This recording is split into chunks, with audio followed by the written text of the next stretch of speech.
G'day everyone, welcome back to the channel. Today I'm going to be cooking up some nice steaks for our dinner tonight. Got some Scotch fillets here from Sterling Variety Meats. Going to be cooking those up in the Weber today and reverse searing them. So I'll get that started. So I had these cryovac sitting in the freezer for a few weeks, so we're going to get them seasoned up and get ready to cook. So for our base coat we're using spog from Bulldozer Barbecue flavors, salt, pepper, onion, garlic, and going on with a final coat of Big Ballsy from Bulldozer Barbecue flavors as well. So we'll get these seasoned up and then we'll tie them.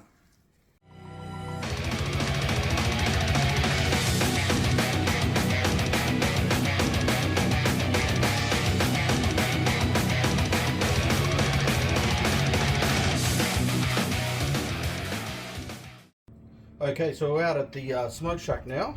Got my slowens here that I'm using today. So we've got a virtually a full chimney, a full basket of olive pit briquettes here.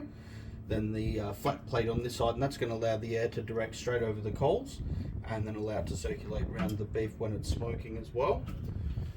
Then we've got over here, so I'll put our top grill rack on. Then I'll be using grill grates to get those nice sear marks. Presentation. Our thermometer for reading the temperature on the top of the grill grates, a probe thermometer, a wire brush to keep everything clean, and also we've got a nice chunk of Queensland rosewood from the Smoking Log Co. that we're going to impart some flavour onto that beef with. So we'll go inside now. I'll get this lit up in a second, and then we'll get back out here and start cooking. Alright, so we're back inside. We've let that rub stay on the meat for about 10-15 minutes and let it start sweating through, which it's started to do. And as we can see, we're starting to get a nice little crust forming on the steaks already before we've even started cooking. So I'm going to get them tied up now. There are a couple of ways to do this, but this is a way that I've seen on YouTube and I found it works well for me. I can't remember what the channel was, but basically just start, make sure you got it around halfway up the height of the steak. Then just do a double overhand knot. You don't want to make it too tight, but tight enough just so that it holds shape. And then the same on this side, just making sure that butcher's twine is virtually in the center or as close to as you possibly can. Another double overhand knot and then lock it off with a single knot. And that's how I tie my steaks. And it gives you a good reference point too, as you're turning it around, you're knowing that you're getting the 90-degree turns that you want. But I'll tie the other one up now, and then we'll get ready to start cooking. Alright, so I've tied them up. As you can see, I've made them as neat as I possibly can with these big sausage fingers, but I've cut off the ends of the twine there as well, just so it's not going to be sticking to the grill or anything like that. Then I'll just go over these again with a little bit more seasoning just to touch up any bits where it's rubbed off. But next up, we'll see you out at the grill. Okay, so I've got about 1/4 of a chimney of lip briquettes. I've just used some old ones from a previous cook. We'll just put them into one corner. So at this stage, we're just doing like a low cook, aiming for around 200 Fahrenheit, just to get those steaks up to around 125, 130 degrees Fahrenheit internal. And then we'll sear them at that point. But what I'm going to do now is just close the Weber down and then let it get up to temperature, and then we'll put those steaks on. Alright, so I've let the Weber come up to temperature, so we're shooting for 240 degrees, 250 degrees. I did just open the lid there before, so it is getting back up there. What I did forget to show you is I did put in a piece of that Queensland rosewood there, just opposite the coals, just to get it preheated. Apparently makes a difference for getting clean smoke. So I'll put that onto the coals now, and we'll get our lovely steaks, and we'll sit them opposite the coals, or indirect cook them, if you will. And we'll just check on those periodically. It should take about an hour roughly to get them up to 135 Fahrenheit. And then we will put our grill grates on and show you how to sear them. Right, so I've been on for about 45 minutes now. We're just going to do a quick temp check.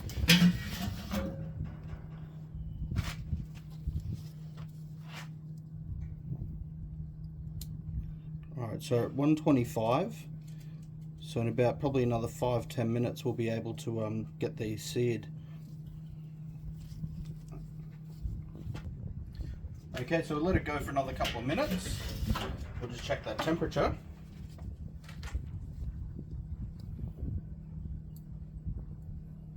And we're right on 130. So what I'm going to do now is take it out, let it rest. So I've got a foil tray here with just a little bit of butter in it, just for the steak to sit on. I'll take that inside and then I'll get this set up for the Reverse-Sear. Alright, so what I've done, I've just pre-lit another probably quarter of a chimney worth of charcoal here, or briquettes. So I'm just going to tip that on to the rest of those unlit ones. And the reason we do that is because we want this to get super hot to sear the steaks. So the grill grates get up to 700 degrees Fahrenheit. That's where we want them at, so they don't stick, or so the meat doesn't stick. We'll get the smoker reassembled now. The grill grate, like normal, the grate goes on top. And these are our grill grates. So we've got 3 of them. You can get the full 57 centimeter size. I've just got the cheaper version with the GA or Go Anywhere Weber version. And these just basically slide in together. So like that.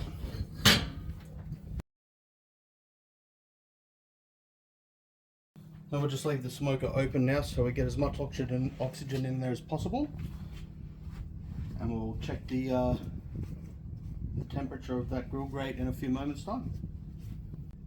Okay, so it's been about 10 minutes now. The steaks have rested. I've just brought them back outside. So I've just checked the temperature on our grill grates here, and we're at 650 degrees Fahrenheit, which is perfect to get this sear started. So what we're going to do is we've got a little timer here set up on Mrs. Meat Whisperer's phone. So we'll get this first steak on and get the timer set up. So what we're going to do is we're going to do a minute and then turn it 90 degrees, and then another minute, flip it over, and then another minute and then turn another 90 degrees, and that'll be the steak done with 4 turns. So I'll get this first steak on. So when I put it on, if you recall earlier when we tied it, I want to make sure that knot's facing away. So I've got my reference point and then to turn it next time. So steak weight goes on, and the timer starts.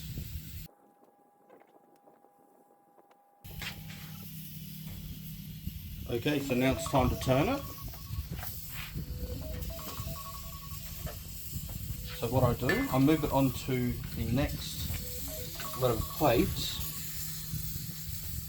because that would have obviously cooled down. So I put it back on,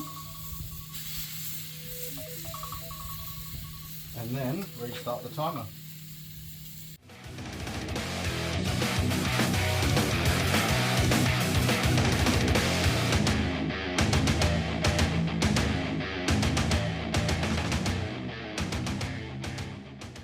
Same thing, we'll go onto the side that hasn't been used yet, onto the far end here. And as you can see, we've got some nice grill marks on there. So put that weight back on and start the timer.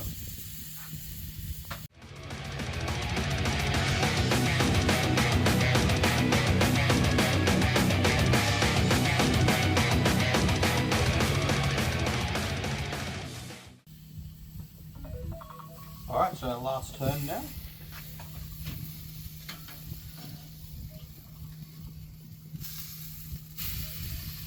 And on with the weight.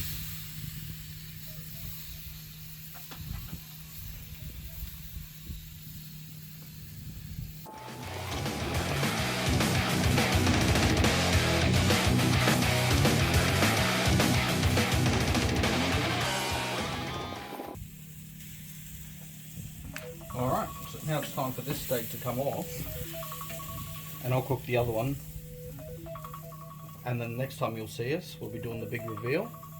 But look at those marks, that looks absolutely fantastic.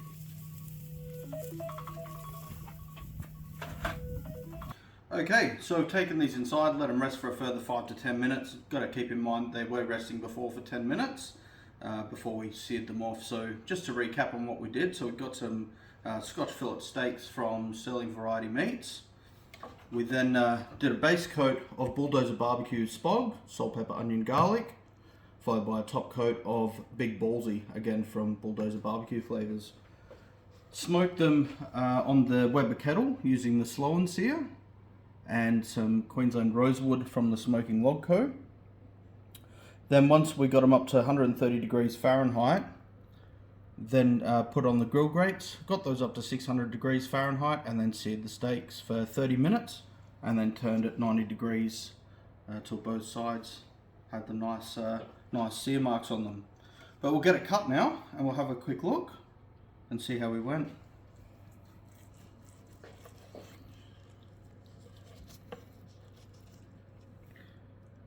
And that's a beautiful, blushing, moist steak. So look forward to eating this for dinner, but I've got to have a try now.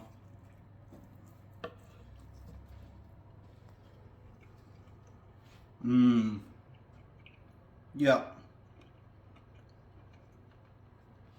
Perfectly seasoned, well balanced, a nice inner char and that smoke as well. Guys, head on down to the Smoking Log Co. Head down and see Mike and Tom and the lads down there. They'll be sure to give you great advice and great products. Don't forget to like and subscribe to the channel. We're going to have dinner now, so I'll see you next time. Cheers.